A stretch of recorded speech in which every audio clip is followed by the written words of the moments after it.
Itu tugas gua. Acaranya jam 9.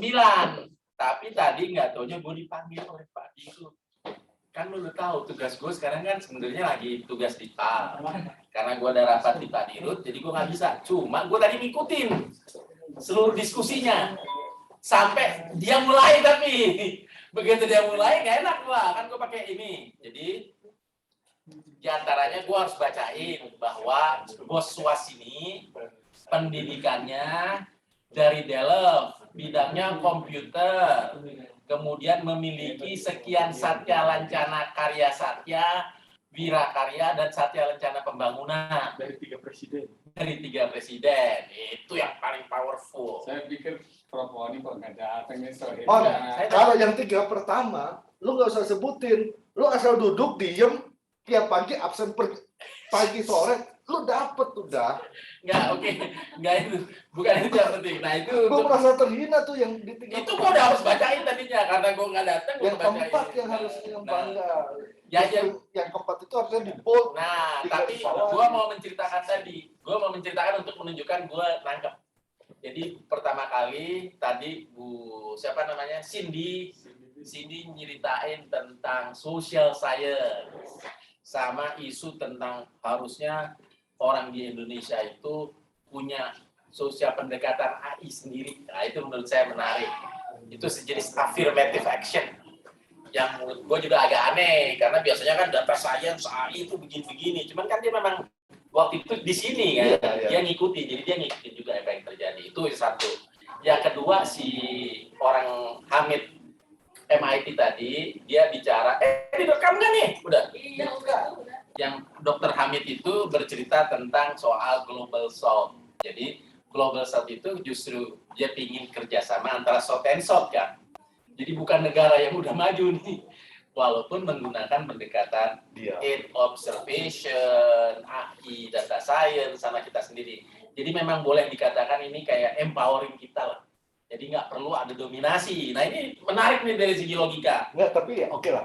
Gue punya... Sebelum ke lo, kan gue ceritain nih. Maksud gue, ini gue juga setuju. Nah, gue mau menceritakan.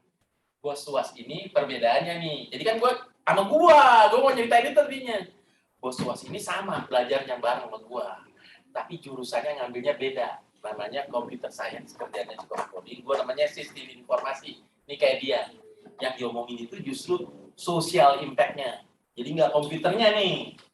Kerjaan ini membuat orang juga berbeda. Di sini sekarang dulu fenomenanya satu jurusan. Karena dulu pertama kali kita ya. Kalau sekarang tuh orang udah beda. Jurusannya ada ilmu komputer, engineering, sistem informasi. Dulu zaman gua, Mas Was, nggak ada. Sama semua baru nanti pas tugas akhirnya yang membedakan.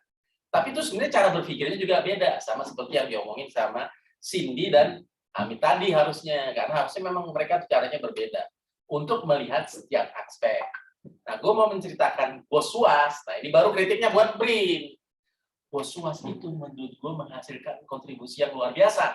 Yang tadi disebut nomor 4 tadi. Yang nomor 4 itu kan bisa menghasilkan satya lencana karya pembangunan. Itu artinya sudah menghasilkan sesuatu untuk negara ini. Dan itu biasanya untuk kepala daerah ternyata. Oh, nggak tahu gue. Wali kota, bupati. Nah, apa yang dilakukan oleh Bos SWAS. Nah, ini yang menarik.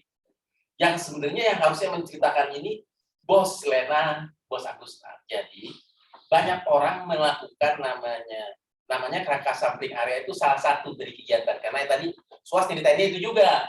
Padahal sebenarnya banyak yang lain. Tapi gue ceritain yang ini itu sebenarnya ilmu statistik biasa. Yang sebenarnya kalau dilakukan dengan benar, appropriate, itu bisa menghasilkan data yang dapat dipercaya dan divalidasi. Ini ilmu statistik ini. Problemnya orang ilmu statistik nggak bisa menjelaskan ke si tukang ngumpulin data. Kalau kita namanya penilik, penyuluh pertanian, tukang ngambil data. Contohnya, kalau lo ngambil data, lo gambarin tuh daerahnya. Terus lo ngambilin, karena dia harus sampelnya tuh harus benar. Kalau taruh di pojok kiri, almarhum Pak Subekti, ambil di kiri, harus ambil di kiri. Nggak boleh di sebelah kanan atau atasnya, karena itu langsung mengganggu kekuatan sampel tadi.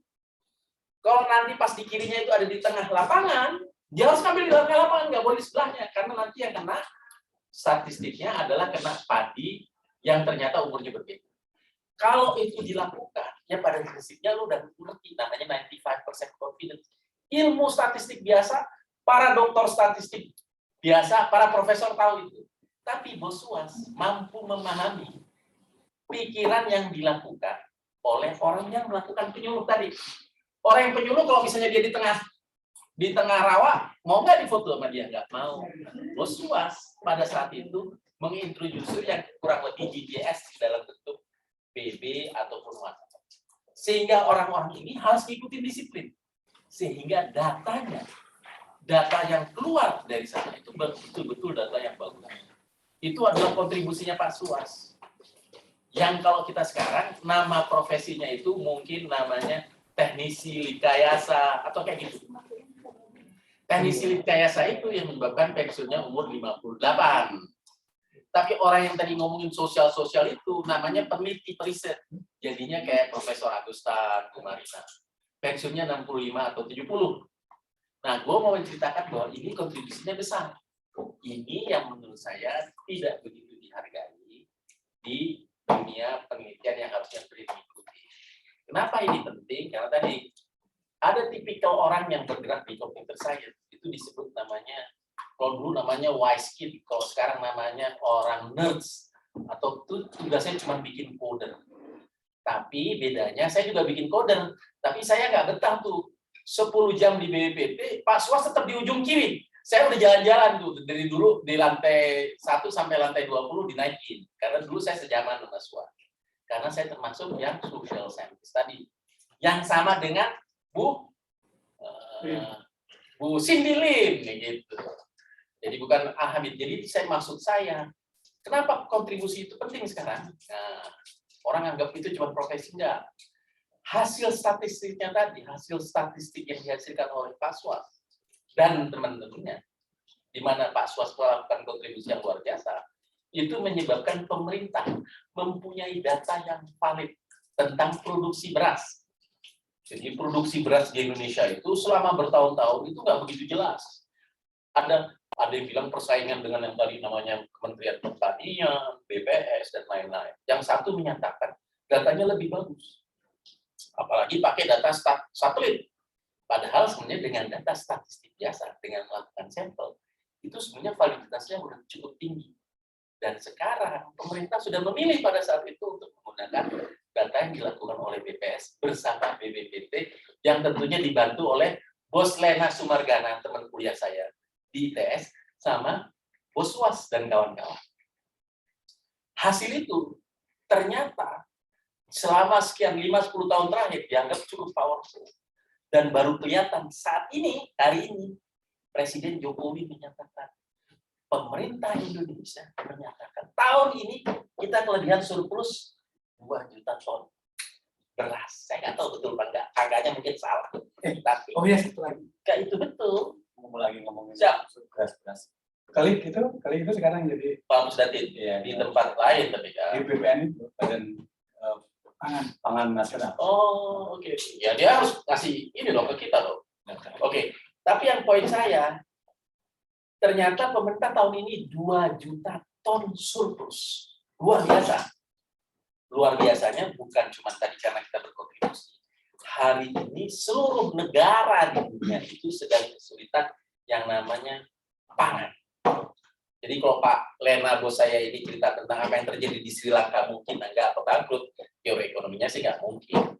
Jangan-jangan itu alasan buat Tapi poin saya bahwa produksi beras itu Indonesia itu benar yakin 2 juta ton sehingga nggak perlu mengimpor, itu bisa dibuktikan oleh salah satu kontribusi kecil yang diantaranya dilakukan oleh Pak Suas, kawan saya ini.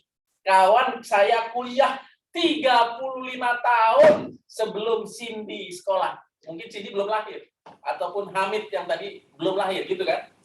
Itu tujuan saya bercerita ini. Saya mau menceritakan bahwa Pak Suas ini punya kontribusi luar biasa dan KSA hanya satu dari sekian kontribusi.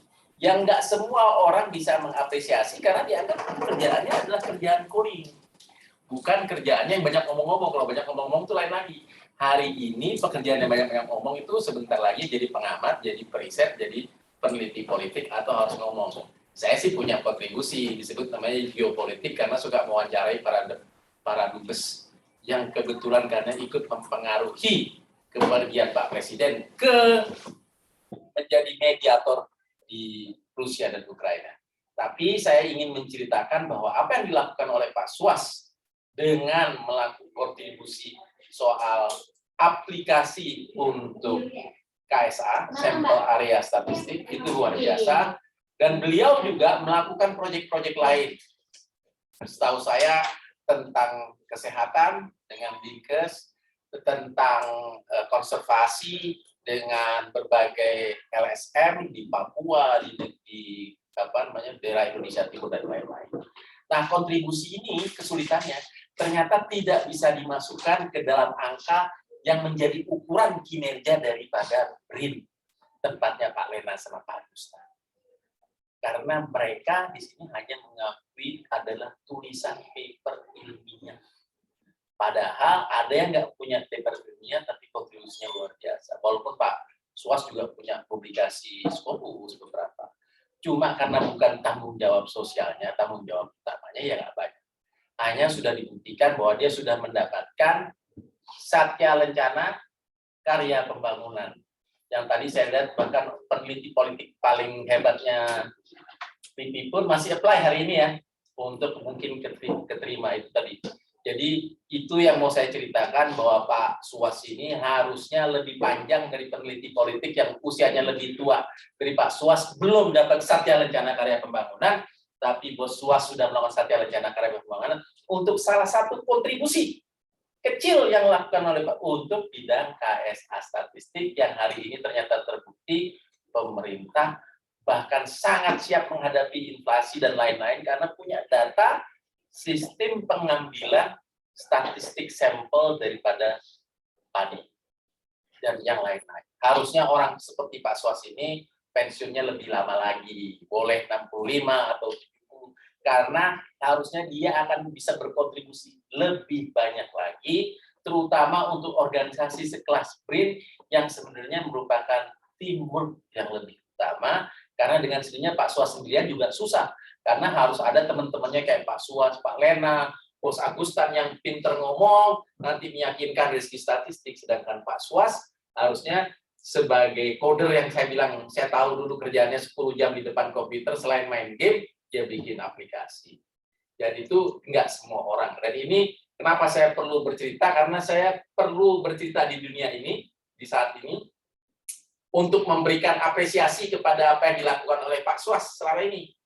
Karena kalau saya, biarpun ruangannya mungkin satu lantai, tapi preferensinya beda, jadi saya sering jalan-jalan. Cuma saya perlu ceritain ini ke Pak Agustan, Pak Suas, Pak Lena yang selama ini menjadi teman baiknya Pak Suas. Karena tadi referensi saya seperti Cindy yang tadi buka acara, namanya social science, pendekatannya berbeda, walaupun ilmunya sama, kita ilmunya komputer. Pak Suas ilmunya coding, walaupun sekarang sukanya kalau ngomong sama saya ngomongin soal social policy yang memang ilmunya Cindy ketimbang ilmunya Hamid tadi. Nah itu yang kurang lebih kenapa saya merasa harus bercerita, karena nanti saya ditanyain sama teman-teman saya yang nak belok semua, gimana Pak Agus, Suas, gitu. Karena teman-temannya pada nanyain semua Suas, teman-temannya Suas pada nanyain, Suas gimana On? Karena termasuk yang paling lama dan selesai sebagai PNS. Jadi Pak Suas mengucapkan terima kasih sebagai PNS.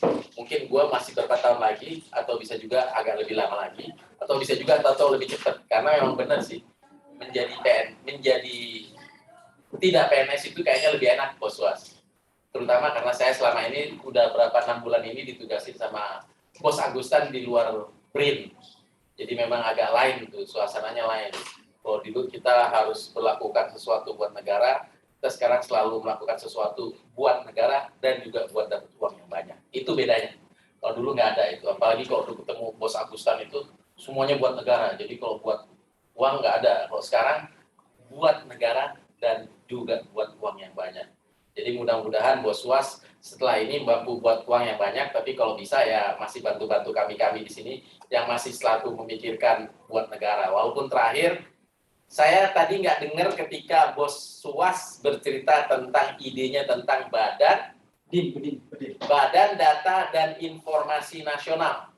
Jadi Pak Suas ini punya ide kalau di kita itu data dan informasi itu harus jadi open, tapi harus dilakukan regulasi karena betapa pentingnya data dan informasi nasional yang dikuasai oleh negara, tapi diregulasi dengan baik dengan cara dibuat se-open mungkin, tetapi ada beberapa hal yang mungkin harus di-close.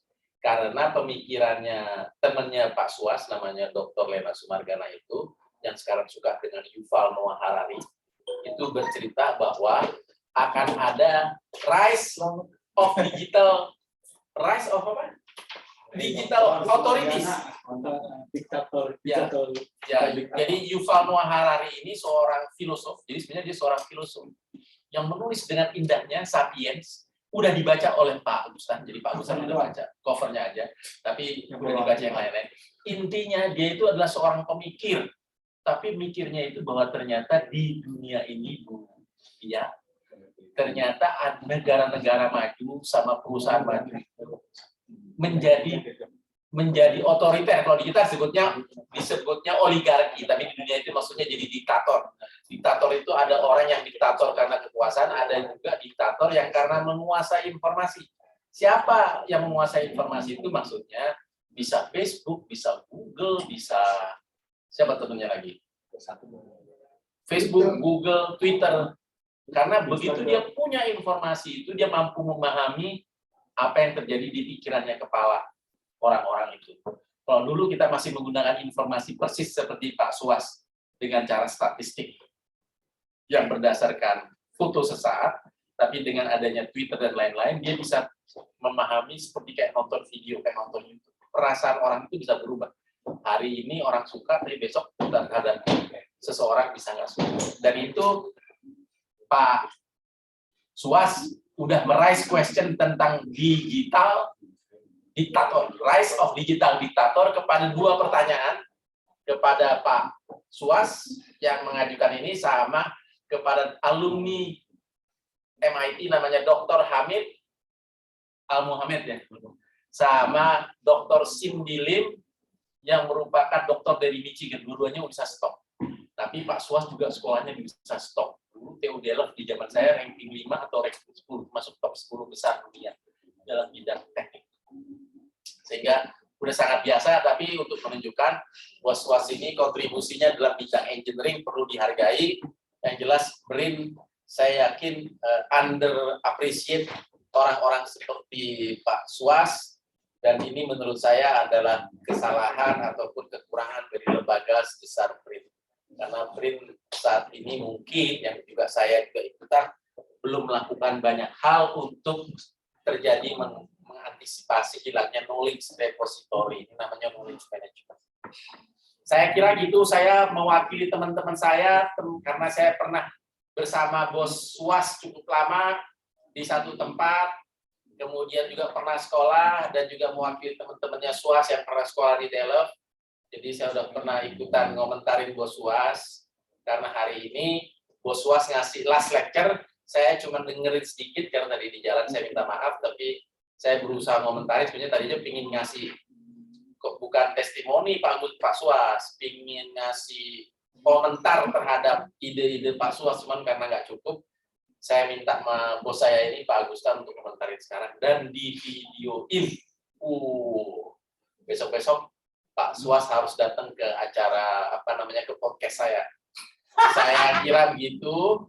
Di Pak Agustan ketawain, Suas. Iya. Padahal yang datang ke podcast gua menteri, gubernur. Lama-lama. Tapi dia belum pernah diundang. Tapi abang lama-lama ini ada degradasi pemikiran dari Agustan. Gue juga nggak ini, kok semakin lama semakin pendek pemikiran. Oh gitu. Gitu. Kalau sekarang berani, lu kok berani komentarin direktur, lu tuh nggak berani. Ini hari ini aja gue ngeliat ada 2 kasus nih, tadi barusan ini yang gue bilang. Itu kok nggak pindah ke lu, Suas? Emang enggak. Enggak apa-apa. Dia nggak ngikutin. Oh, diituin, Suas. Gue masih agak dendam dengan tadi dia bilang gitu. Padahal menurut gue justru itu adalah mendorong. Gue bukannya anti yang apa nih? regulasi, yang anti regulasi itu. Oh. gitu. Karena menurut gue justru kalau misalnya kita punya regulasi yang rigid itu malah lebih enak buat kita.